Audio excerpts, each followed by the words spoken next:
Hello guys, कैसे हो आप लोग। देखो, हम लोगों ने पिछला जो क्लास थी उस पिछली क्लास में हम लोगों ने एलिमेंट्री कैनाल का माउथ पोर्शन और बकल कैविटी वाला जो पोर्शन थे उस बकल कैविटी के जो चारों पार्ट्स थे उसके बारे में हम लोगों ने बात कर ली थी। पैलेट के बारे में बात करी, उसके बाद टंग के बारे में बात की, टीथ के बारे में, और स्लाइवरी ग्लैंड जो थे वो हम जब एक टॉपिक पढ़ेंगे एसोसिएटेड जो ग्लैंड्स हैं उनके बारे में, या एसोसिएटेड जो यानी ग्लैंड्स जो होती हैं उनके बाद जब बात करेंगे तो उस टाइम हम लोग स्लाइवरी ग्लैंड के बारे में बात करेंगे। तो अब आगे जाकर बकल कैविटी जो होती है वो किस में ओपन होती है? फेरिंग्स में, यानी ग्रसनी में। तो ग्रसनी के लिए बात करते हैं, ये देखिए फेरिंग्स जिसे ग्रसनी बोला जाता है। अब ग्रसनी के बारे में, फेरिंग्स के बारे में बात करें, सबसे पहली मेन चीज तो यही होगी कि जो मुख गुहा जो होती है, बकल कैविटी जो होती है वो किस में आकर खुलती है? ग्रसनी वाले भाग में। उसके बाद ग्रसनी वाला जो भाग होता है उस ग्रसनी वाले भाग में, यानी ये वाला जो भाग होता है, ग्रसनी वाला जो भाग होता है, वो इसकी जो झिल्ली होती है वो बनी होती है स्तरित शल्काकार उपकला की। उसके बाद ये जो ग्रसनी वाला जो भाग होता है उस ग्रसनी वाले भाग में वायु तथा भोजन दोनों का कॉमन भाग होता है, यानी इस वाले भाग में वायु और भोजन दोनों का ये कॉमन पाथ होता है, यानी कॉमन पथ होता है। ठीक है, उसके बाद बात करें, यानी इसका मतलब ये हो कि वायु से रिलेटेड बात करें तो ये श्वसन तंत्र और पाचन तंत्र दोनों का सिमिलर या कॉमन भाग होता है, यानी इसे श्वसन तंत्र में पढ़ा जाता है और इसे पाचन तंत्र में भी पढ़ा जाता है। उसके बाद बात कर लेते हैं, जो ग्रसनी होती है उस ग्रसनी के 3 भाग होते हैं। ग्रसनी जो होती है उसके कितने भाग होते हैं? 3 भाग। पहला जो भाग होता है उसे बोलते हैं नेजो फेरिंग्स, हिंदी में बोलते हैं नासा ग्रसनी। अब ये जो नेजोफेरिंग्स जो होता है इस वाले भाग की बात करें तो ये पृष्ठ सतह, यानी जो ग्रसनी जो होती है उस ग्रसनी का पृष्ठ भाग होता है। उसके बाद इसमें कुछ विशेष प्रकार के छिद्र प्रेजेंट होते हैं।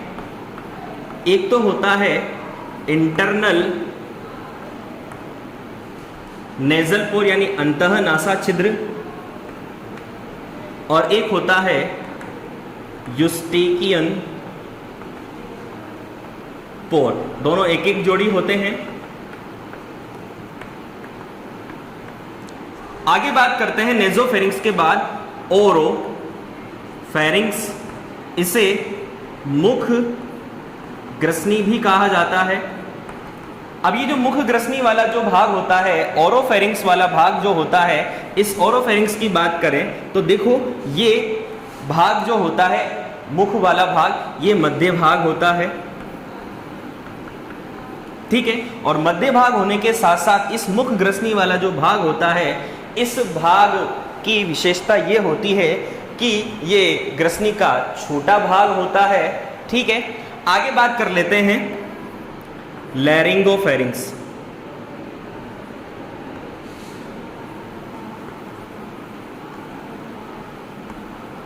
लैरिंगोफेरिंग्स को बोला जाता है कंठ ग्रसनी। अब ये लैरिंगोफेरिंग्स का कंठ ग्रसनी वाला जो भाग होता है ये अधर भाग होता है। उसके साथ साथ इस वाले भाग में 2 छिद्र प्रेजेंट होते हैं। पहला जो छिद्र होता है वो होता है गुलेट,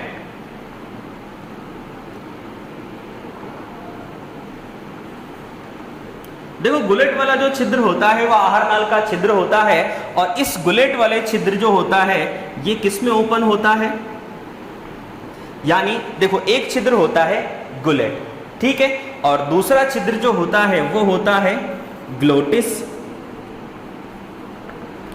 गुलेट वाला जो छिद्र होता है ये ओपन होता है इसोफेगस में। अब इसोफेगस जो है वो ग्रसिका है, तो गुलेट वाला छिद्र किस में ओपन होता है? इसोफेगस में। और ग्लोटिस वाला जो छिद्र जो ओपन होता है वो किस में खुलता है? ट्रेकिया में, श्वासनाल में। अब ये जो ग्लोटिस जो होता है इसके ऊपर एक ढक्कननुमा संरचना पाई जाती है। उस ढक्कननुमा संरचना को कहा जाता है ग्लोटिस, जिसे ट्रैफिक पुलिसमैन ऑफ बॉडी भी कहा जाता है। यानी ये एपिग्लोटिस जो होता है वो ट्रैफिक पुलिसमैन की तरह कार्य करता है। आगे बात कर लेते हैं गुलेट और ग्लोटिस के बारे में। देखो, अगर इसको डायग्राम से समझने की कोशिश करें तो ये तो बाह्य नासा छिद्र, ये नासा गुहा, उसके बाद ये मुख गुहा होती है, ठीक है, यानी ये वाला पार्ट है, और यहाँ पर होती है फेरिंक्स। तो यहाँ पर दो छिद्र पाए जाते हैं। ये इसोफेगस वाली नलिका, इसोफेगस का जो छिद्र होता है, यानी यूजुअली क्या होता है कि देखो, सबसे पहला जो छिद्र होता है आगे की तरफ जो होता है, ये तो होता है ग्लोटिस, जो श्वास नाल का छिद्र होता है, जो ट्रेकिया में ओपन होता है, और ये होता है गुलेट, जो भोजन नाल का छिद्र होता है, जिसमें ओपन होता है इसोफेगस या ग्रसिका में। और इस ग्लोटिस के ऊपर एक ढक्कनुमा संरचना पाई जाती है जिसे एपिग्लोटिस कहा जाता है, जो ट्रैफिक पुलिसमैन ऑफ बॉडी कहलाता है। चलिए उसके बाद बात करते हैं, ये जो ग्रसनी जो होती है, इस ग्रसनी पर टॉन्सिल से बनी हुई एक विशेष प्रकार की वलयनुमा संरचना पाई जाती है, और ये वलयनुमा संरचना कहलाती है वाल्डेयर वलय। और ये वाल्डेयर वलय जो होती है वो इस तरह की वलय होती है जिसका निर्माण 4 प्रकार के टॉन्सिल्स करते हैं। सबसे पहला जो टॉन्सिल होता है वो होता है लिंगुअल टॉन्सिल। दूसरे जो टॉन्सिल होते हैं वो होते हैं पैलेटाइन टॉन्सिल, और ये वाले जो होते हैं इन्हें बोलते हैं ट्यूबल टॉन्सिल, और ये वाले जो होते हैं जिन्हें बोलते हैं फेरेंजियल टॉन्सिल, और इस पूरी रिंग को बोला जाता है वाल्डेयर वलय। तो ये फेरिंक्स के बारे में बात। अब फेरिंक्स जो होती है वो आगे जाकर किस में ओपन होती है? इसोफेगस में। तो अब इसोफेगस के बारे में बात करेंगे। देखो, इसोफेगस को पढ़ने से पहले एक चीज और आप लोग ध्यान रखें कि ये जो ग्रसनी जो होती है, इस ग्रसनी में 7 छिद्र पाए जाते हैं। एम्स में और जो आपकी नीट एग्जाम जो होते हैं उसमें काफी बार ये क्वेश्चन पूछा गया कि जो ग्रसनी होती है उस ग्रसनी में कितने छिद्र पाए जाते हैं, तो आप लोगों को ध्यान रखने हैं 7 छिद्र। अब वो 7 छिद्र कैसे ध्यान रखने हैं? देखो, पहला जो छिद्र होता है वो एक जोड़ी होते हैं जिन्हें कहा जाता है इंटरनल नेजल पोर, ये एक जोड़ी होते हैं। उसके बाद 2 छिद्र और होते हैं जिन्हें बोलते हैं यूस्टेकियन छिद्र,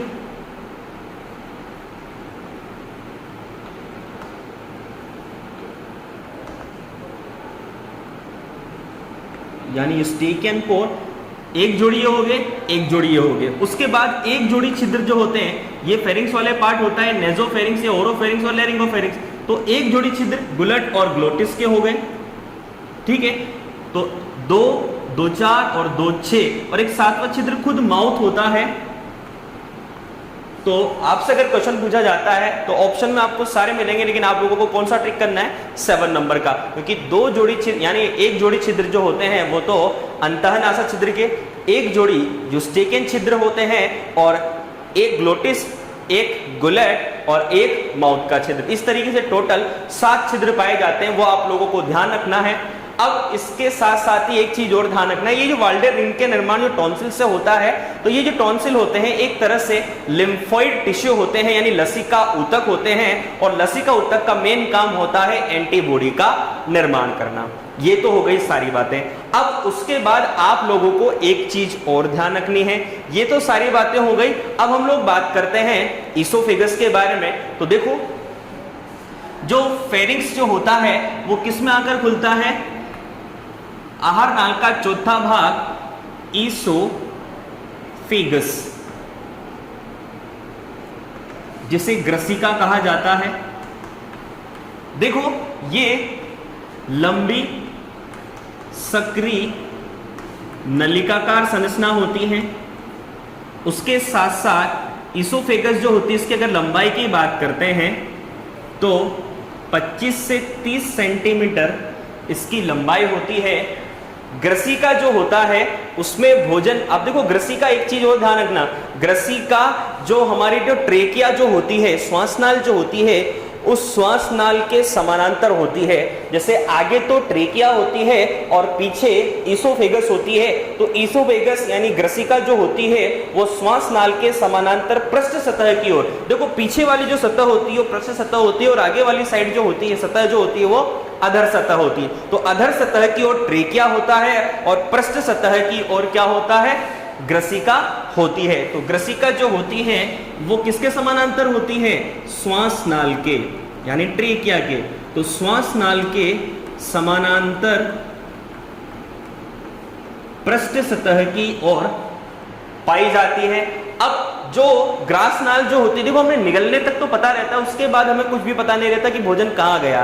तो इस ग्रसिका जो होती है जिसे ग्रासनाल भी कहा जाता है, तो ये ग्रसिका जो होती है उसमें ऐच्छिक और अनैच्छिक दोनों प्रकार की पेशियां पाई जाती हैं। तो ये आप लोगों को ध्यान रखना है कि ऐच्छिक प्रकार की पेशी और अनैच्छिक प्रकार की पेशी, दोनों प्रकार की पेशियां इसमें पाई जाती। अब ग्रसिका की जो वॉल होती है, भित्ति जो होती है, वो 4 लेयर से मिलकर बनी, यानी 4 परतों से मिलकर बनी होती है। उन चारों के नाम आप लोगों को याद होने चाहिए।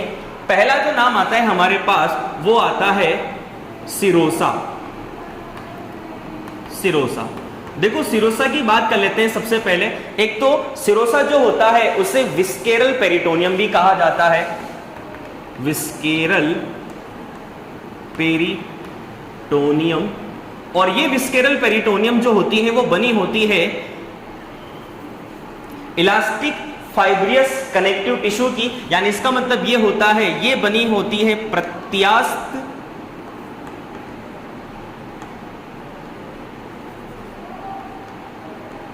तंतुक संयोजी ऊतक की। ठीक है, ये तो हो गया सिरोसा के बाद। उसके बाद आता है पेशीय स्तर यानी मसल्स लेयर, बाह्य पेशीय स्तर एक्सटर्नल मसल्स लेयर। अब ये बाह्य पेशीय स्तर जो होता है, उस बाह्य पेशीय स्तर में 2 प्रकार की सेल्स हमारे पास प्रेजेंट होती है, यानी 2 प्रकार की मसल्स प्रेजेंट होती है।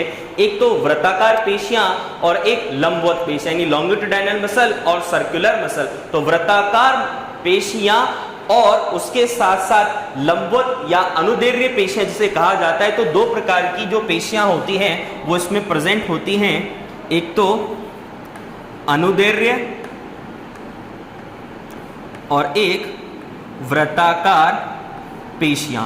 अब इसके बाद तीसरा जो आता है वो आता है सब म्यूकोसा, हिंदी में भी सब म्यूकोसा बोला जाता है। अब सब म्यूकोसा वाला जो भाग होता है इसका निर्माण संयोजी ऊतकों से होता है, कनेक्टिव टिश्यू से होता है। और इस कनेक्टिव टिश्यू या संयोजी ऊतक जो होता है उसमें रुधिर कणिका यानी जो ब्लड वेसल्स जो होती हैं, लिम्फ वेसल जो होती हैं यानी लसिका वाहिनियां, रुधिर वाहिनियां, उसके साथ साथ कोलेजन इलास्टिन तंतु जो होते हैं वो इस भाग में प्रेजेंट होते हैं। तो जो संयोजी ऊतक जो होता है, संयोजी ऊतक, और इस संयोजी ऊतक में क्या क्या प्रेजेंट होती हैं, रुधिर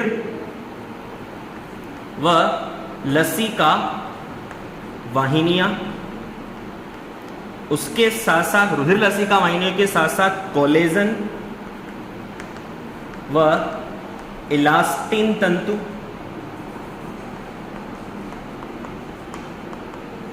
उसके साथ साथ तंत्रिका कोशिकाएं, ये सब इस संयोजी ऊतक में प्रेजेंट होते हैं। तो ये तीसरा भाग होता है सबम्यूकोसा। और सबम्यूकोसा के बाद लास्ट भाग जो आता है हमारे पास वो आता है म्यूकोसा, जो सबसे आंतरिक स्तर होता है। और आंतरिक स्तर होने के साथ साथ इसका निर्माण जो होता है वो स्तरित शल्काकार उपकला से निर्मित होता है। तो इस तरीके से हमने ईसोफेगस के बारे में बात करी। तो ये देखो मैंने आप लोगों को जो टीएस बताई है आप लोगों को ईसोफेगस की, ग्रसिका की, सभी में यानी आहार नाल की पूरी टीएस का किसी भी भाग ले लो, चाहे वो आमाशय की टीएस हो, चाहे वो बड़ी आंत की हो, चाहे छोटी आंत की हो, आपके पास यही भाग आने चाहिए, यानी यही भाग आप लोगों को याद रखने हैं कि आहार नाल की कोई से भी कट हो, आहार नाल का कोई से भी टीएस अगर बात करते हैं आमाशय की टीएस की, किसी भी टीएस की, तो ये चारों ही लेयर आप लोगों को दिखाई देगी। सबसे पहली लेयर जो दिखाई देगी आप लोगों को वो दिखाई देगी सिरोसा, दूसरी दिखाई देगी बाह्य पेशीय स्तर, तीसरा सबम्यूकोसा और म्यूकोसा। उसके बारे में मैंने आप लोगों को बात करी।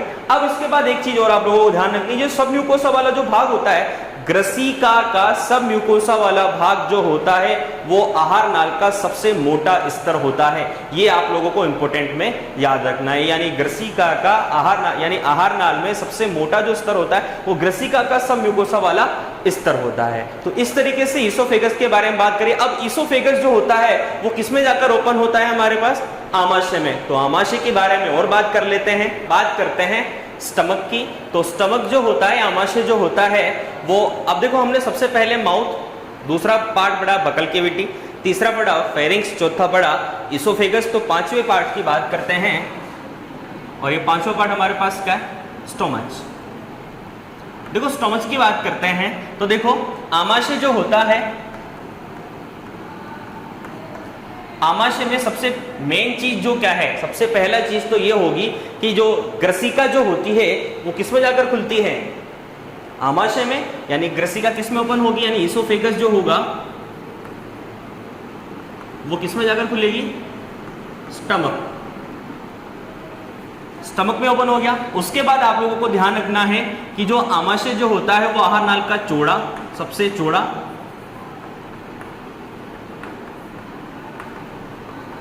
वह थैलेनुमा संरचना होती है।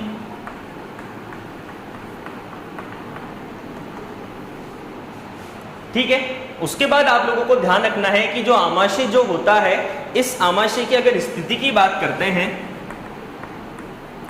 तो देखो स्थिति की बात करें तो देखो ये सिर भाग होता है, हेड भाग, ये यानी गर्दन वाला भाग होता है, नेक भाग, और गर्दन के बाद जो होता है डायफ्राम तक वो होता है वक्ष भाग, और डायफ्राम के नीचे वाला जो भाग होता है वो उदर भाग होता है। तो ये डायफ्राम के नीचे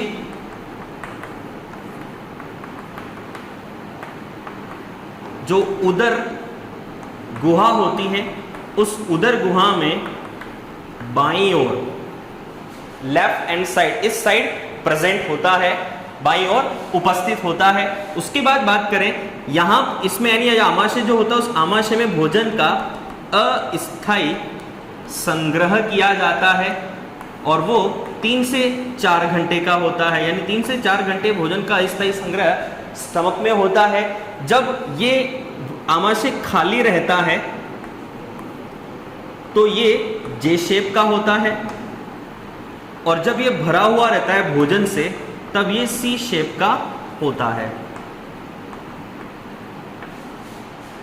ठीक है। उसके साथ साथ आप लोगों को एक चीज और ध्यान रखनी है कि जो आमाशय जो होता है, इस आमाशय में जो विशेष प्रकार की ग्रंथियां पाई जाती है वो जठर रस और उसके साथ साथ म्यूकोसा यानी श्लेष्मा का स्त्रवण करती हैं। इस श्लेष्मा की वजह से ही आमाशय की जो भित्ति होती है उस पर श्लेष्मा का आवरण पाए जाने की वजह से एससीएल जो होता है, हम जब आगे बात करेंगे, यानी जो जठर रस होता है उसमें एससीएल प्रेजेंट होता है, तो एससीएल जो होता है वो आमाशय की भित्ति तक नहीं पहुंच पाता इस श्लेष्मा की वजह से, जिसकी वजह से छाले वगैरह नहीं हो पाते हैं या आमाशय की भित्ति को कोई नुकसान नहीं पहुंचता है। आगे बात कर लेते हैं। इसके बाद देखो जो स्टोमक जो होता है यानी आमाशय जो होता है वो 3 भागों से मिलकर बना होता है, यानी 3 भागों में डिवाइड होता है। पहला जो इसका भाग होता है वो होता है कार्डियक स्टमक। कार्डियक जो स्टमक होता है इसे जठर आगम आमाशय भी कहा जाता है। ये आमाशय का ऊपरी भाग होता है और इसोफेगस या ग्रसिका जो होती है वो इसी भाग में आकर ओपन होती है और इसमें एक विशेष प्रकार का स्फिंक्टर या कपाट पाया जाता है जिसे कार्डियक स्फिंक्टर कहते हैं। और ये कार्डियक स्फिंक्टर जो होता है, इस कार्डियक स्फिंक्टर को हिंदी में जठर आगम कपाट कहा जाता है और ये भोजन को विपरीत दिशा में जाने से रोकने का काम करता है। दूसरा भाग आता है फंडिक स्टमक ये मध्य भाग होता है, सबसे बड़ा भाग होता है, इसे बॉडी ऑफ स्टमक भी कहते हैं। उसके बाद ये लगभग जो आमाशय होता है उसका 80% भाग बनाता है, 80% पार्ट बनाता है, और फंडिक जो पार्ट होता है वो आमाशय का सबसे बड़ा भाग होता है। उसके बाद बात कर लेते हैं पाइलोरिक की, पाइलोरिक स्टमक की। अब ये जो पाइलोरिक स्टमक जो होता है ये निचला भाग, आमाशय का निचला भाग होता है, और ये एक सक्रिय नलिकाकार संरचना बनाता है, यानी सकरा होकर एक नलिकाकार संरचना बनाता है, जिसे पाइलोरिक ट्यूब कहते हैं, पाइलोरिक ट्यूब। ठीक है। अब उसके बाद ये तो सारी बातें हो गई हमारे पास, यानी आमाशय जो होते हैं उसके 3 भाग होते हैं। उसके साथ साथ एक चीज और ध्यान रखनी है, पाइलोरिक जो स्टमक होता है इसमें भी एक कपाट प्रेजेंट होता है जिसे कहा जाता है पाइलोरिक स्फिंक्टर, पाइलोरिक स्फिंक्टर। और ये जो पाइलोरिक स्फिंक्टर होता है इसका भी काम यही होता है भोजन को विपरीत दिशा में जाने से रोकने का। तो ये सारी बातें थी स्टमक के बारे में। अब चलिए आगे बात कर लेते हैं स्टमक जो होता है उसकी वॉल की। अगर हम लोग बात करें तो स्टमक की वॉल जो होती है वो भी वही 4 लेयर में डिवाइड होती है। सबसे पहला सिरोसा, दूसरा मस्क्यूलेरिस, इसे एक्सटर्नल मसल्स लेयर या मस्क्यूलेरिस भी बोला जाता है, मस्क्यूलेरिस पार्ट।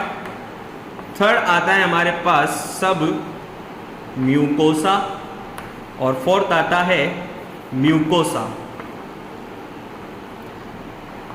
सिरोसा के जो हमने इसोफेगस में पढ़ा था वही सेम टू सेम चीज सिरोसा में आप लोगों को लिखनी है। मस्क्यूलरिस जो पार्ट है इसमें आपको स्पेशल लिखना है।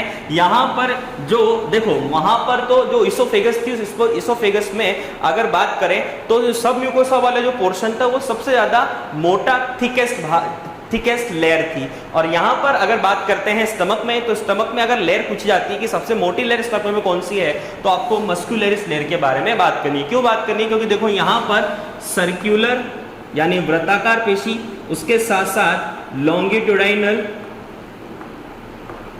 और एक होती है ओब्लिक यानी त्रियक पेशी। तो वृत्ताकार पेशी, अनुदैर्ध्य पेशी और उसके साथ साथ त्रियक पेशी जो होती हैं वो तीनों प्रकार की पेशियां इसमें प्रेजेंट होती हैं। और ये त्रियक प्रकार की पेशी केवल आमाशय में ही पाई जाती है। ऑब्लिक मसल जिसे त्रियक पेशी कहा जाता है, तो त्रियक पेशी जो होती है वो मस्कुलरिस पोर्शन में पाई जाती है। बाकी सब सेम है, तो आपको यही चीज ध्यान रखनी है आमाशय में। बाकी सारा मैंने आप लोगों को इसोफेगस में बता दिया, तो वो आपको वैसा का वैसा ही लिखना है। और यहाँ पर केवल इसी के बारे में ध्यान रखना है कि जो मस्कुलरिस या एक्सटर्नल मसल्स लेयर जो होती है उसमें कितने टाइप की मसल्स प्रेजेंट होती है आमाशय की वॉल में? वृत्ताकार पेशी, अनुदैर्ध्य पेशी और त्रियक पेशी। ठीक है। तो उसके बाद एक चीज और आप लोगों को ध्यान रखनी है कि जो आमाशय की जो एपिथेलियम जो होती है वो उभारनुमा यानी विशेष प्रकार के फोल्ड्स या उभार बनाती हैं। और वो फोल्ड्स या उभार जो होते हैं वो आगे जाकर 2 प्रकार की ग्रंथियों का निर्माण करते हैं, जिन ग्रंथियों को बोलते हैं pyloric gland and gastric gland. ठीक है, जो जठररस का स्त्रवण करती है। तो आज के लिए इतना ही। Thank you.